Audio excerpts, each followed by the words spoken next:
Good morning sister. நேற்றையோட எங்களோட 5வது class complete ஆகிடுச்சு.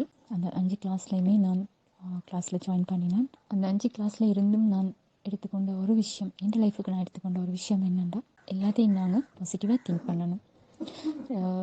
நெகட்டிவான தாட் ஏதாச்சும் எங்களோட மனசுக்கு வந்தால் கூட அது இல்லை, இப்படி தான் நடக்கணும், இப்படி தான் நடக்கும் அப்படின்ற மாதிரி நான் சில விஷயங்களை நான் அப்படி தான் செஞ்சு கொண்டு வரணும். உங்களோட கிளாஸில் ஜாயின் பண்ணினத்துலேருந்து என்னென்னா, நானும் எத்தனையோ பிரச்சனைகள், எத்தனையோ கவலைகள், சொல்ல இல்லாத அளவுக்கு பிரச்சனைகளை வச்சுக்கொண்டு தான் நான் கிளாஸில் ஜாயின் பண்ணினேன். ஆனால் நான் கிளாஸில் ஜாயின் பண்ணினதுக்கு பிறகு தான் எனக்கு விளங்குது, அதெல்லாம் எதுவுமே இல்லை. நீங்கள் சொல்கிற மாதிரி நாங்கள் இந்த உலகத்தில் வாழ்க்கையை சந்தோஷமாக வாழ்கிறதுக்கு தான் நாங்கள் வந்திக்கிறோமே தவிர, கவலைகள், பிரச்சனைகள், கோபங்கள் எங்களையே வச்சு வாழ்கிறதுக்கு வரல அப்படின்ற ஒரு விஷயத்தை நான் விளங்கி கொண்டேன். அது இயற்கையாக இருந்தாலுமே சிஸ்டர், அதை எங்களுக்கு ஒருத்தங்க விளங்கப்படுத்தி இவ்வளோ தெளிவாக எங்களுக்கு அதை கொண்டு வந்து தாராங்கன்னு சொன்னால், அது உண்மையிலேயே கடவுளுக்கு தான் நாங்கள் நன்றி சொல்லணும்.